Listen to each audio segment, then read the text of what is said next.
यह वीडियो सिर्फ और सिर्फ एंटरटेनमेंट पर्पस के लिए बनाई गई है। हम इस वीडियो में किसी भी मूवी, एक्टर्स और फिल्म के किसी भी अन्य व्यक्ति को नीचा दिखाने की या उनका दिल दुखाने की कोशिश नहीं करते, तो इसे दिल पर ना ले और इस वीडियो को सिर्फ मनोरंजन के नजरिए से ही देखें। और फिर भी अगर किसी को बुरा लगता है तो कृपया इस डिस्क्लेमर को फिर से पढ़ ले। तो क्या हाल है आप सबका?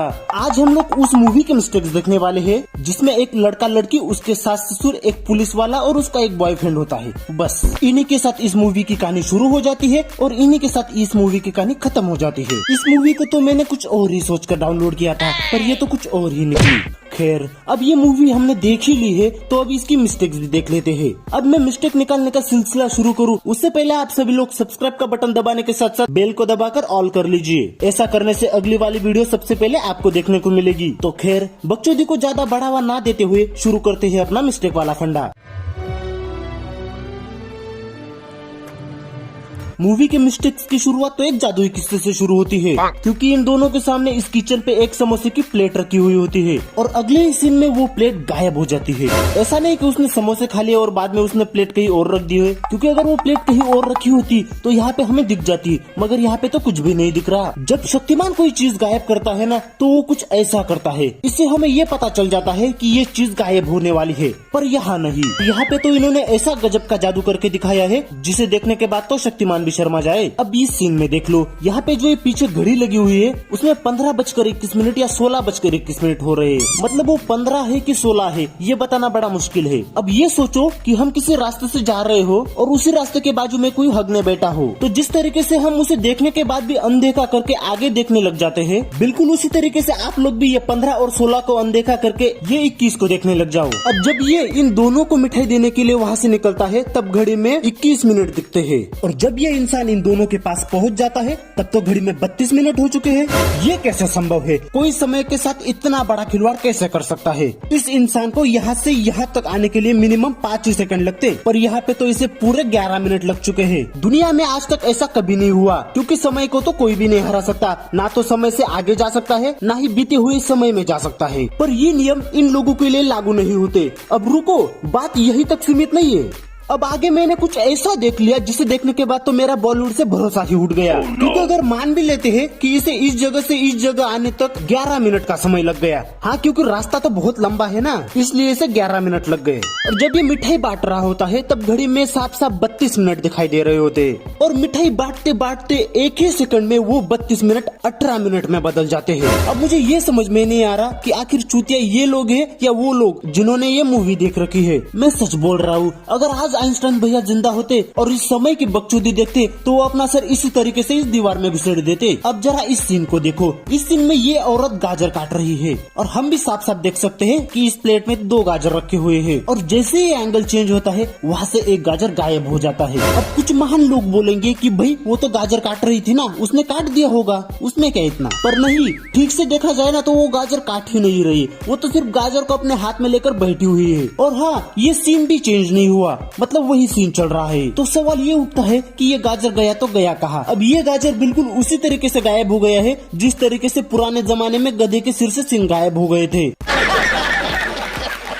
अगर ये लोग सुधर गए होते और अपने दर्शकों को ये बता देते कि ये गाजर कटते कटते खत्म हो गया या इसने कहीं पे रख दिया, पर इन्हें कौन समझाए। इनकी वजह से तो आज मुझे ये वीडियो बनानी पड़ रही है। अभी मजा आएगा ना भिड़ो। अबे रुक जा, कितना चिल्लाएगा तू? मुझे पता है कि 90% लोगों ने तो इस सीन को देखने के लिए ही इस मूवी को देखा है, बिल्कुल मेरी तरह, और बाकी 10% लोगों ने तो गलती से इसे देख लिया है। ये देखो, फिर से इन लोगों ने मुझे बोलने के लिए मजबूर कर दिया है, क्योंकि इसे पलंग लगा तो लगा कैसे? क्योंकि यहाँ पे पलंग पे तो नरम नरम स्पंज लगे हुए हैं, तो यहाँ पे सर पे लगने का क्या सवाल उठता है? नहीं। अरे नहीं, खून थोड़ी ना निकलेगा, तुम्हारा सर थोड़ी ना लोहे के पलंग से जाके टकराया है जो इससे खून निकलने लगेगा। अब सर नरम जगह पर टकराने के बाद भी ऐसी आवाज आना जैसे सचमुच ही सर लकड़ी से टकराया हो। अब ये सब देखने के बाद ना तो मुझे यही लग रहा है कि ये सब मिलके हमको पागल बना रहे हैं, मादर चौथ के बच्चे। अब मैं चाहता हूँ कि लगे हाथ इनका एक और कारनामा आप लोग देख ही लो। जब ये यहाँ पे बैठकर फोटो खींच रही थी तब इसकी चप्पल बिल्कुल उसके पैरों के पास पड़ी थी, और जैसे ही फोटो खींची वहाँ से तो चप्पल ही गायब हो गई। What the fuck? अब फोटो खींचना और उसके बाद चप्पल ही गायब हो जाना, इसका क्या संबंध हो सकता है? क्या लगता है आपको? जरा हमें कमेंट में बताइए। और हाँ, ऐसा नहीं है कि उसने फोटो खींची, वो चली गई, उसके बाद वहाँ पे आके बैठी और फिर चप्पल गायब हो गई। वो एक कंटिन्यू सीन है। चलो मैं तुम लोगों को दिखाई देता हूँ। अब ऐसे कंटिन्यू सीन में चप्पल गायब हुई तो हुई कैसे? मैंने इस सीन के चप्पे चप्पे से तलाशी ले ली पर मुझे चप्पल नहीं मिली। इन्होंने इस मूवी में इतना जादू कर रखा है, जितना ज्यादा जादू तो हैरी पॉटर अपनी पूरी जिंदगी में भी नहीं कर सका। और शक्तिमान और जूनियर जी की तो बात ही मत करो, इन्होंने इन दोनों को कब का पीछे छोड़ दिया है। चलो इन लोगों के साथ हम लोग भी एक सेल्फी खींच लेते हैं। रुको, मुझे दाल में कुछ काला नजर आ रहा है, हमें जरा गौर से देखना होगा। और ये क्या? इसे तो फोटो खींची ही नहीं, ये तो खींची हुई फोटो ओपन कर रहा है और हमको ऐसा जता रहा है जैसे ये फोटो इसी ने खींची हो। अब ऐसी बकचोदी दिखाने की इनको क्या जरूरत पड़ गई थी? क्या होता अगर ये फोटो खींचने का ही बटन दबा देता? अब ये मूवी तो मेरे समझ से बाहर जा रही है। और अब जरा ध्यान से सुनो,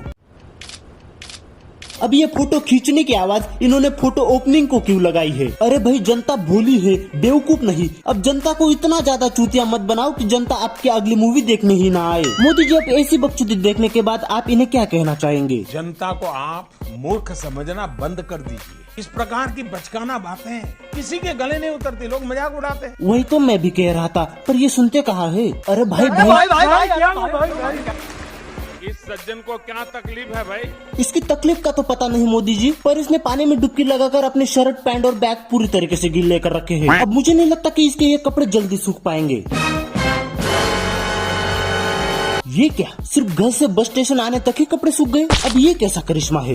नहीं मतलब पानी में डुबकी लगाई थी तो ये पूरी तरीके से गीला हो चुका था, और घर से बस स्टेशन तो 10-15 मिनट की दूरी पर ही होगा, तो इतनी जल्दी ये सूख कैसे गया? तो क्या ज्वालापुर में कोई अलग सूरज उगता है जो कपड़े गीले होने पर तुरंत बाद उसे सुखा देता है? और मैंने तो ये भी सुना है कि कपड़े सूखने से पहले ही अपने सर के बाल सूख जाते हैं, पर यहाँ तो अलग ही किस्म का सूरज उगता है ना, जो सिर्फ कपड़ों को सुखा सकता है, बालों को नहीं। अब जरा रुको, इन्होंने इस बात को सिर्फ यहाँ तक सीमित नहीं रखा। जब ये बस स्टैंड पे था तब ये लगभग पूरी तरीके से सूख ही गया था, बस इतना सा शर्ट का भाग गीला रह गया था। और जैसे ही ये बस में चढ़कर सीट पे बैठता है, वो शर्ट तो पूरी तरीके से सूख जाती है। नहीं भाई, तुम लोगों को सिर्फ एक ही बार में डिसाइड कर लेना चाहिए था कि शर्ट को सिर्फ एक ही बार सुखा देना है। इस वजह से लोगों को भी कम सोचना पड़ता और मुझे भी कम बोलना पड़ता, पर नहीं, तुम्हें तो शर्ट 5-5 मिनट में सुखा देनी है ना। अब ये क्या कहना चाहते हैं वो मैं आपको बता देता हूँ। जब आप नहाते हो तो सीधे कपड़े के साथ नहाइए, अलग से नहाने की जरूरत नहीं है। और जैसे आपका नहाना हो जाए, आप लोगों को वो कपड़े निकाल कर सुखाने की कोई जरूरत नहीं है, सीधे बाथरूम से निकलो और ऑफिस को निकल जाओ। इससे आपका नहाने का और कपड़े धोने का दोनों को टाइम और पैसा बच जाएगा। और हाँ, ऑफिस तक पहुँचने से पहले ही आपके कपड़े पूरी तरीके से सूख जाएंगे, ये गारंटी मेरी, ऐसा उन्होंने कहा है। इन लोगों ने इस मूवी में इतना ज्यादा सस्पेंस दिखाया है कि मुझे आज तक ये पता नहीं चला कि इसके माँ बाप को इन दोनों के कांड के बारे में पता था या नहीं। अब सीआईडी में तो अभिजीत ने केस चुटकियों में सॉल्व कर रखे हैं, पर यहाँ पे तो इससे एक केस भी सॉल्व नहीं हुआ। और यहाँ पे फॉरेंसिक्स और पुलिस तो चूतिया बैठे हैं ना, जो इन लोगों को सिर्फ एक हाथ के अलावा बॉडी का और कोई पार्ट भी नहीं मिलता। अगर ब्लास्ट होता है तो कम से कम एक नाखून तो मिलना चाहिए। और अगर यहाँ पे डॉक्टर सोलंकी होता ना, तो वो फटाक से कह देता कि हाथ को किसी हथियार से काटा गया है, ना कि ये हाथ किसी ब्लास्ट में टूटा है। तो बस भाई, इन्होंने हमें बेवकूफ बनाने की कोई भी कसर नहीं छोड़ी, पर मैं इनके जैसा नहीं हूँ, मैं इनके लिए जरा सी कसर जरूर छोड़ के जाऊंगा। तो अगर आपको वीडियो जरा सी भी पसंद आई है तो इसे लाइक कीजिए, और चैनल पे नए हो तो सब्सक्राइब कीजिए। वीडियो के नीचे जो लाल वाला सब्सक्राइब बटन है, उसे दबाने के तुरंत बाद जो ये बेल का बटन है, उसे दबाकर भी ऑल कर लीजिए। बस जिन लोगों ने ऐसा कर लिया, उन लोगों को आगे भी ऐसी वीडियो देखने को मिलती रहेगी। तो अभी के लिए सिर्फ इतना ही, और मिलते हैं अगली वीडियो में।